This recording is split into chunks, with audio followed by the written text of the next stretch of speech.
ଯେକୌଣସି ବ୍ୟବସାୟ ଚଳାଇବାର ଏକ ଗୁରୁତ୍ୱପୂର୍ଣ୍ଣ ଅଂଶ ହେଲା ଆପଣଙ୍କର ଟିକସ ବିଷୟରେ ବୁଝିବା ଏବଂ ଟିକସ ଫାଇଲିଂ କରିବା। ଏକ ସଫଳ ଅନଲାଇନ୍ ବ୍ୟବସାୟ ପାଇଁ ମଧ୍ୟ ଏହା ସମାନ ଭାବରେ ସତ୍ୟ ଅଟେ। ଏହି ଭିଡିଓରେ ଆମେ ଟିକସ ଅନୁପାଳନ ଉପରେ ଧ୍ୟାନ ଦେବୁ, କିମ୍ବା ଅଧିକ ନିର୍ଦ୍ଦିଷ୍ଟ ଭାବରେ ଆମେ ନେଟୱାର୍କ ଅଂଶଗ୍ରହଣକାରୀଙ୍କ ପାଇଁ ଜିଏସଟି ଅନୁପାଳନର ଦୁନିଆ ଭିତରକୁ ଯାଉଛୁ। ପ୍ରଥମେ ଜିଏସଟି କ'ଣ? ସରଳ ଭାବରେ ଜିଏସଟି କିମ୍ବା ଦ୍ରବ୍ୟ ଏବଂ ସେବା ଟ୍ୟାକ୍ସ ହେଉଛି ଏକ ପରୋକ୍ଷ ଟ୍ୟାକ୍ସ ଯାହା ଭାରତରେ ସାମଗ୍ରୀ ଏବଂ ସେବା ଯୋଗାଣ ଉପରେ ଆଦାୟ କରାଯାଏ। ପରୋକ୍ଷ କାରଣ କ୍ରେତା ଏହାକୁ ସିଧାସଳଖ ସରକାରଙ୍କୁ ଦିଅନ୍ତି ନାହିଁ। ଯୋଗାଣକାରୀ ଯଥା ବ୍ୟବସାୟୀ କିମ୍ବା ସେବା ପ୍ରଦାନକାରୀ ସରକାରଙ୍କୁ ଜିଏସଟି ଦେବାକୁ ପଡ଼ିବ। ଏବଂ ଯେତେବେଳେ ଆପଣ ଯୋଗାଣକାରୀଙ୍କଠାରୁ ଜିନିଷ କିଣନ୍ତି କିମ୍ବା ସେବା ବ୍ୟବହାର କରନ୍ତି, ସେତେବେଳେ ଯୋଗାଣକାରୀ ଆପଣଙ୍କ କ୍ରେତାଠାରୁ ରାଶି ପୁନରୁଦ୍ଧାର କରନ୍ତି। ଜିଏସଟି ସାଧାରଣତଃ ଆପଣ କିଣୁଥିବା ସାମଗ୍ରୀ କିମ୍ବା ସେବାର ମୂଲ୍ୟରେ ଯୋଗ କରାଯାଇଥାଏ। ଆସନ୍ତୁ ଦେଖିବା କିଏ ଜିଏସଟି ଦେଉଛନ୍ତି। ସମସ୍ତ ଯୋଗାଣକାରୀଙ୍କୁ ନିର୍ଦ୍ଦେଶିତ ହାରରେ ଜିଏସଟି ଦେବାକୁ ପଡ଼ିବ, ତଥାପି କିଛି ବ୍ୟତିକ୍ରମ ଅଛି। ଆସନ୍ତୁ ଜାଣିବା ସ୍ୱତନ୍ତ୍ର ମାମଲା ଯେଉଁଠାରେ ଆପଣଙ୍କୁ ଜିଏସଟି ଦେବାକୁ ପଡ଼ିବ ନାହିଁ। ପ୍ରଥମତଃ, ଯୋଗାଣକାରୀମାନେ ଯେଉଁମାନେ ମୁଖ୍ୟତଃ ଏକ ଛାଡ଼ ହୋଇଥିବା ଉତ୍ପାଦ କିମ୍ବା ସେବା ଯୋଗାନ୍ତି ସେମାନଙ୍କୁ ଜିଏସଟି ଦେବାକୁ ପଡ଼ିବ ନାହିଁ। ଉଦାହରଣ ସ୍ୱରୂପ, ଯଦି ଆପଣ ତାଜା ଫଳ ଏବଂ ପନିପରିବା ଯୋଗାଣକାରୀ, ତେବେ ଆପଣଙ୍କର ବିକ୍ରୟ ଉପରେ ଜିଏସଟି ଦେବାକୁ ପଡ଼ିବ ନାହିଁ, କାରଣ ତାଜା ଫଳ ଏବଂ ପନିପରିବା ଭାରତରେ ଜିଏସଟିରୁ ମୁକ୍ତ ଅଟେ। ଦ୍ୱିତୀୟତଃ, ଯେଉଁ ଯୋଗାଣକାରୀଙ୍କ ବାର୍ଷିକ କାରବାର ନିର୍ଦ୍ଧାରିତ ବାର୍ଷିକ ସୀମାଠାରୁ କମ୍ ହୁଏ, ସେମାନେ ମଧ୍ୟ ଏହି ଟିକସରୁ ମୁକ୍ତ ଅଟନ୍ତି। ଭାରତରେ ଜିଏସଟି ଆଇନ ଛୋଟ ବ୍ୟବସାୟ ପାଇଁ ବାର୍ଷିକ କାରବାର 40 ଲକ୍ଷ ଏବଂ ଉତ୍ତର ପୂର୍ବାଞ୍ଚଳ ରାଜ୍ୟଗୁଡ଼ିକ ପାଇଁ 20 ଲକ୍ଷରୁ କମ୍ କାରବାର ପାଇଁ ରିହାତି ପ୍ରଦାନ କରିଥାଏ। ତେଣୁ ଯଦି ଆପଣ ଏକ ଛୋଟ ହସ୍ତଶିଳ୍ପ ବ୍ୟବସାୟ ଚଳାଉଛନ୍ତି ଏବଂ ଆପଣଙ୍କର ବାର୍ଷିକ କାରବାର 39 ଲକ୍ଷ ଅଟେ, ତେବେ ଆପଣ ସୀମା ତଳେ ଅଛନ୍ତି, ତେଣୁ ଜିଏସଟି ଦେୟରୁ ବାଦ୍ ପଡ଼ିବେ। ଶେଷରେ, ନିର୍ଦ୍ଦିଷ୍ଟ ସେବା ଯୋଗାଣକାରୀଙ୍କ କ୍ଷେତ୍ରରେ ଯେତେବେଳେ ସେମାନେ ସେହି ସେବାଗୁଡ଼ିକ ଏକ ଇ-କମର୍ସ ଅପରେଟର ମାଧ୍ୟମରେ ପ୍ରଦାନ କରନ୍ତି, ଯାହା ଇସିଓ ଭାବରେ ମଧ୍ୟ ଜଣାଶୁଣା, ଇସିଓ ନିଜେ ଜିଏସଟି ଦେବାକୁ ପଡ଼ିବ, ଯେପରିକି ଏହା ହେଉଛି ଯୋଗାଣକାରୀ। ଏହା କେବଳ ସେହି ସେବାଗୁଡ଼ିକ ପାଇଁ ପ୍ରଯୁଜ୍ୟ ଯାହା ସିଜିଏସଟି ଅଧିନିୟମର ଧାରା 95 ଅନୁଯାୟୀ ସୂଚିତ କରାଯାଇଛି। ଏଗୁଡ଼ିକ ହେଉଛି ରେଷ୍ଟୁରାଣ୍ଟ ସେବା, ଯାତ୍ରୀ ପରିବହନ ପାଇଁ ମୋଟର ଯାନ ବୁକିଂ, ଆବାସ ସେବା ଏବଂ ଗୃହ ରକ୍ଷଣାବେକ୍ଷଣ ସେବା। ଏହି କ୍ଷେତ୍ରଗୁଡ଼ିକରେ ଇସିଓ ଜିଏସଟି ପ୍ରଦାନ କରେ, ଯୋଗାଣକାରୀ ନିଜେ ନୁହେଁ। ଉଦାହରଣ ସ୍ୱରୂପ, ଯଦି ଜଣେ taxi driver taxi aggregate app ମାଧ୍ୟମରେ ଯାତ୍ରୀ ପରିବହନ ସେବା ଯୋଗାନ୍ତି, ତାହାହେଲେ ଡ୍ରାଇଭର ନୁହେଁ, ଟ୍ୟାକ୍ସି ଆପ୍ ଜିଏସଟି ପୈଠ କରିବ।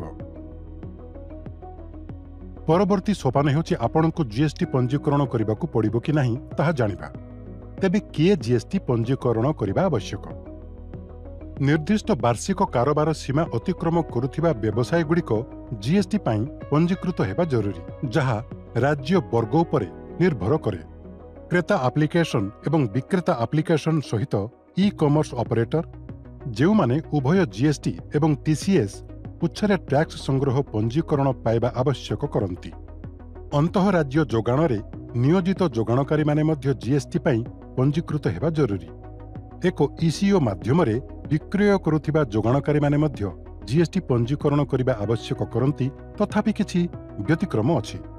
କେତେକ ଯୋଗାଣକାରୀଙ୍କୁ ଏକ ଇସିଓ ମାଧ୍ୟମରେ ବିକ୍ରୟ କଲେ ମଧ୍ୟ ଜିଏସଟି ପାଇଁ ପଞ୍ଜୀକରଣ କରିବାକୁ ପଡ଼ିବ ନାହିଁ, ଏବଂ ଭାରତ ସରକାରଙ୍କ ଦ୍ୱାରା ଉଲ୍ଲିଖିତ ବିଶେଷ କାରଣଗୁଡ଼ିକ ରହିଛି। ଏଥିରେ ଉତ୍ପାଦ ଯୋଗାଣକାରୀମାନେ ଅନ୍ତର୍ଭୁକ୍ତ ଯାହା ଜିଏସଟିରୁ ସମ୍ପୂର୍ଣ୍ଣ ମୁକ୍ତ, ଯେପରିକି କୃଷିଜାତ ଦ୍ରବ୍ୟ ବିକ୍ରୟ କରୁଥିବା କୃଷକ କିମ୍ବା ଫଳ ଏବଂ ପନିପରିବା ବିକ୍ରୟ କରୁଥିବା ସବୁଜ ବ୍ୟବସାୟୀ ଅନ୍ତର୍ଭୁକ୍ତ।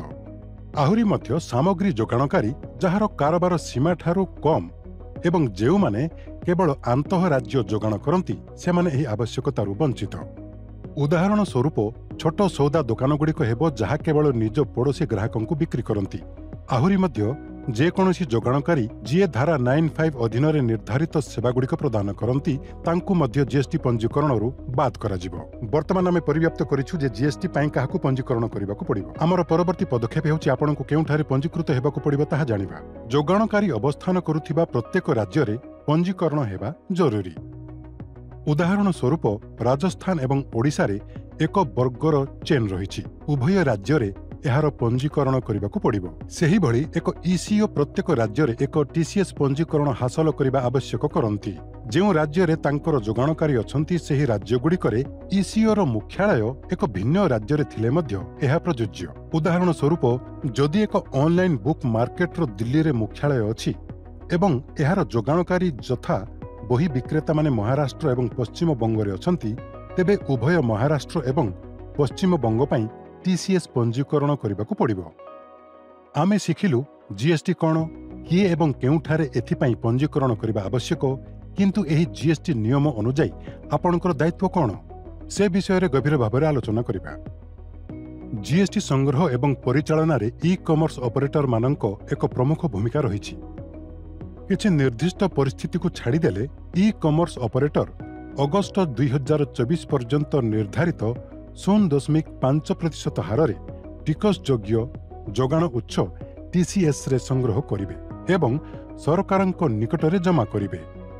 ଯୋଗାଣକାରୀ ତାହାପରେ ଏହାର ଜିଏସ୍ଟି ଦେୟତାର ଅବଶିଷ୍ଟ ଅଂଶକୁ ସିଧାସଳଖ ସରକାରଙ୍କୁ ଦେବାକୁ ହେବ। ବର୍ତ୍ତମାନ ଓଏନ୍ଡିସି ନେଟୱାର୍କ ମଧ୍ୟରେ ଦୁଇଟି ଭିନ୍ନ ଭିନ୍ନ ସମ୍ଭାବନା ଅଛି ଯାହାକୁ ଆମେ ବିଚାର କରିବା ଆବଶ୍ୟକ। ପ୍ରଥମତଃ, ଯେତେବେଳେ ବିକ୍ରେତା ଆପ୍ଲିକେସନ ଏକ ମାର୍କେଟପ୍ଲେସ୍ ବିକ୍ରେତା ଆପ୍ଲିକେସନ ଭାବରେ କାର୍ଯ୍ୟ କରେ, ସେତେବେଳେ ବିକ୍ରେତା ଆପ୍ଲିକେସନ ଟିସିଏସ୍ କାଟିବା ପାଇଁ ଦାୟୀ ଅଟେ ଏବଂ ବିକ୍ରେତା ଜିଏସ୍ଟି ଦେବାକୁ ଦାୟୀ ଅଟନ୍ତି। ଦ୍ୱିତୀୟତଃ, ଯେତେବେଳେ ବିକ୍ରେତା ଆପ୍ଲିକେସନ ଏକ ଭଣ୍ଡାର ବିକ୍ରେତା ଆପ୍ଲିକେସନ ଅଟେ, ସେତେବେଳେ ଭୂମିକା ସାମାନ୍ୟ ପରିବର୍ତ୍ତନ ହୁଏ। ଏହି ପରିପ୍ରେକ୍ଷୀରେ ଏହା ହେଉଛି କ୍ରେତା ଆପ୍ଲିକେସନ ଯାହା ଟିସିଏସ୍କୁ କାଟିଥାଏ, କିନ୍ତୁ ବିକ୍ରେତା ଆପ୍ଲିକେସନ ଯାହା ବିକ୍ରେତା ଭାବରେ ମଧ୍ୟ କାର୍ଯ୍ୟ କରେ ଜିଏସ୍ଟି ଦେବାର ଦାୟିତ୍ୱ ନିର୍ବାହନ କରେ। ଧାରା 9(5) ଅନୁଯାୟୀ ସୂଚିତ ସେବା ଯୋଗାଣ କ୍ଷେତ୍ରରେ, ଯେଉଁଥିରେ ରେଷ୍ଟୁରାଣ୍ଟ ସେବା, ଅନଲାଇନ୍ ରାଇଡ୍ ହେଲିଂ ଏବଂ ଆବାସ ସେବା ଅନ୍ତର୍ଭୁକ୍ତ, ସେଥିରେ ଏହା ଟିକିଏ ଭିନ୍ନ ଭାବରେ କାମ କରେ। ଏଠାରେ ମୁଖ୍ୟତଃ ଯୋଗାଣକାରୀଙ୍କ ତରଫରୁ ଇ-କମର୍ସ ଅପରେଟର ନିଶ୍ଚିତ ଭାବରେ ସମଗ୍ର ଜିଏସ୍ଟି ରାଶି ପ୍ରଦାନ କରିବେ। ଫଳରେ କୌଣସି ଟିସିଏସ୍ ସଂଗ୍ରହ କରାଯିବା ଉଚିତ ନୁହେଁ ଏବଂ ଯୋଗାଣକାରୀ ପୃଥକ ଭାବରେ ଜିଏସ୍ଟି ଦେବାର କର୍ତ୍ତବ୍ୟରୁ ମୁକ୍ତି ପାଇବେ। ତେଣୁ ଓଏନ୍ଡିସି ପ୍ରସଙ୍ଗରେ ଯେତେବେଳେ ବିକ୍ରେତା ଆପ୍ଲିକେସନ ମଧ୍ୟ ସେବା ପ୍ରଦାନକାରୀ ଅଟେ, ଯେପରିକି ରେଷ୍ଟୁରାଣ୍ଟ କିମ୍ବା ଟ୍ୟାକ୍ସି ଫ୍ଲିଟ୍ ମାଲିକ, କ୍ରେତା ଆପ୍ଲିକେସନ ଜିଏସ୍ଟି ଦେବାକୁ ବାଧ୍ୟ ଅଟେ। ଯେଉଁଠାରେ ବିକ୍ରେତା ଆପ୍ଲିକେସନ ଏକ ଏଗ୍ରିଗେଟର କିନ୍ତୁ ସେବା ପ୍ରଦାନକାରୀ ନୁହେଁ, ଯଥା ଏହା ଏକ ମାର୍କେଟପ୍ଲେସ୍ ବିକ୍ରେତା ଆପ୍ଲିକେସନ, ବିକ୍ରେତା ଆପ୍ଲିକେସନକୁ ଜିଏସ୍ଟି ଦେବାକୁ ପଡ଼ିବ। ଏହି ଦାୟିତ୍ୱଗୁଡ଼ିକ ବ୍ୟତୀତ ଇସିଓସ୍କୁ ମଧ୍ୟ ଉପଯୁକ୍ତ ରିଟର୍ଣ୍ଣ ଏବଂ ଫର୍ମ ଦାଖଲ କରିବାକୁ ବାଧ୍ୟ କରାଯାଇଛି, ଯାହା central board of indirect tax and customs board CBIC ଦ୍ୱାରା ସୂଚିତ କରାଯାଇଛି। ରିଟର୍ଣ୍ଣ ଦାଖଲ କରିବାର ଏହି କାର୍ଯ୍ୟ ଯୋଗାଣକାରୀଙ୍କୁ ମଧ୍ୟ ଅନ୍ତର୍ଭୁକ୍ତ କରେ।